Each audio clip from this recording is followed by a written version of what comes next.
So guys, we're at the zoo and I just came to this tiger part of the zoo, and like this kind of tiger is coming kind of really close to the glass and it looks cool. So it has like black stripes and like orangey color, and it's just walking here in its habitat inside the zoo. There's some trees and leaves, some like tigers where it lives.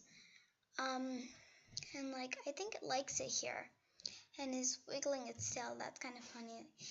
And like, yeah, I think the tiger really likes it because it's like a natural habitat to me. Like trees and plants and fresh air, and yeah. The tiger looks pretty, and I think the baby cub tigers are so cute.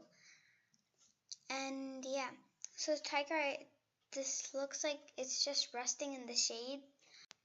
So guys, the tiger looks like it's hunting now, and it looks happy in where it is and like feeling natural. Comment down below, what do you think the tiger eats? I think it's deers, but I don't really know. I'm not sure.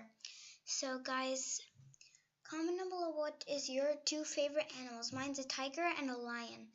So guys, I hope you enjoyed this video. So bye.